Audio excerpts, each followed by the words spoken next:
football coach, the football team coach had 2 jets bigger than Boeing. I asked myself, so are we really serious?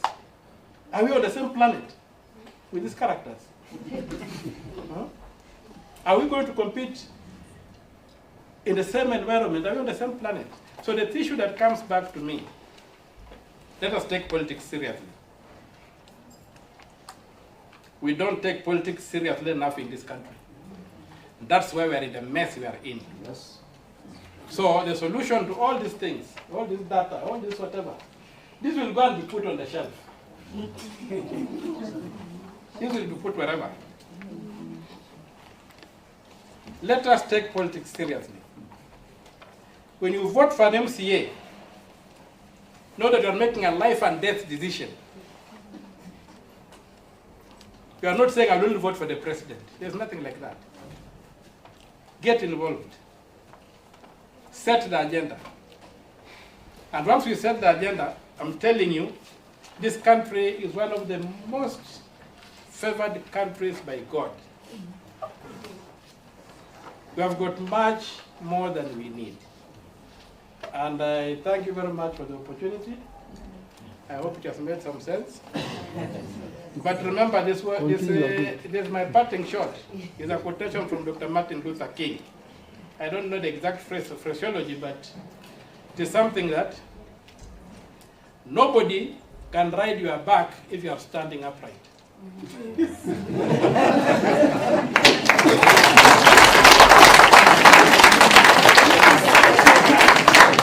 Thank you so much. Yeah, unfortunately, we will not take any questions.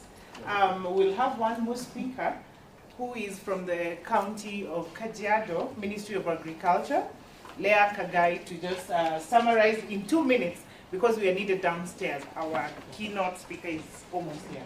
Thank you. Karibu Leah. Thank you very much. Good afternoon, everyone. I think food security, I'll just say, food security starts from the household level. Many are the times that we talk about food security at the national level, but as the Ministry of Agriculture and the people who are really focusing on food security, we look at it from the household level. So most of our families are not secure. Most of our households are not secure. Actually, the data which was presented today reflect what is there in our country today. But more so, there are some areas which are reflected as serious, because I saw as if the serious part of it is the one which was dominant. When actually at the household, in our neighborhood, we have, I think, emergency situations. So, in summary, what I would like to say is that, why are we food insecure? We talk of drought most of the times. We talk of famine. What is drought? Drought is when we have really prolonged dry spell, such that even there is no growth, there is no vegetation, and the crops dries up. And then they lead to famine, where we even have casualties because of lack of food. So what is it that we can do to really work on this? This is all that have been discussed today. And everybody is really trying to look at the solutions. But one thing you can ask yourself, what are the causes? There is the national cause. It's not raining. We don't control rain, somebody said. At one time we went somewhere and we were talking about planning the seasons and everything else. And one of the officers said this is off-season. And the one administrator just looked at the officer and said, are you in charge of rain? For sure, if you asked whether you're in charge of rain, are you in charge of rain? No. No, but there are patterns which follows. If we go back, as much as we are saying that there is a lot of deforestation, there is a lot of interference with the climate, there is a lot of climate change which is affecting the production, you come to realize that there is a season, every maybe 4 or 5 years, there's a prolonged dry spell. The other cause is man-made drought and famine, deforestation, poor farming system, conflicts, all those. So, in Kajiado, we are looking at it this way. I am specifically going to talk about Gong municipality. We have realized everybody is going into the urban areas. Almost all our sub-county headquarters now have become urban. Everybody is there, the large demarcations. I think our one-man soldier, that's what I heard him being called. He has said, we are demarcating land in a way you can't even continue producing again. So, in our place, now Kajiado North, we have a municipality, and we were asking ourselves, what is it that we are going to do so that agriculture can become even something which is attractive to youth? So we are looking at it in a way that the urban agriculture is taking the lead, where we shall have all included, the women, the youth, and also the people living with disability, by promoting technology. And how are we going to do it? Or how can we do it? It's by enforcing food security from the grassroots level, from the household level, from the community level. We are talking of pastoralists. We want to embrace the pastoralists. How can we increase the production? Instead of telling them reduce the herd. Stop doing the pastoral work that you are used to. Stop farming maize, stop farming beans. No, we are asking ourselves, how can we increase, how can we enhance that production such that if it's beef production, we want to really use what we have. We have a lot.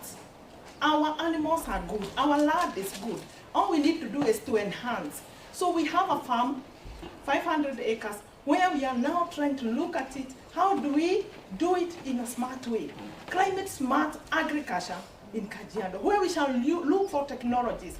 We shall embrace extension services by capacity building the staff, by capacity building even the farmers, by capacity building even the infrastructure, coming up with the food processing.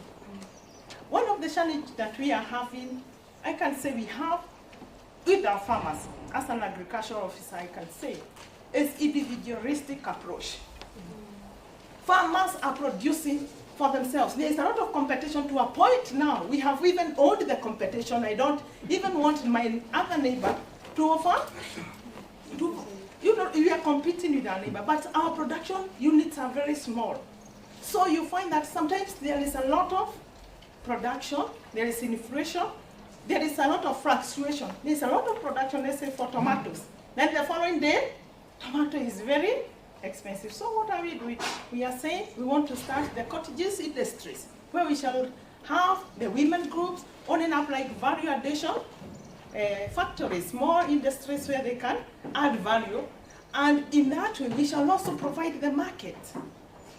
Like my friend who was saying here that we should help the farmers also produce food.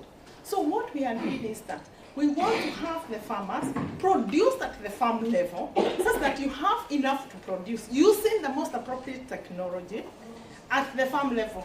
Sahi ukiuliza mkulima hasa hapa Nairobi awe na mboga zake, you don't know what you are eating.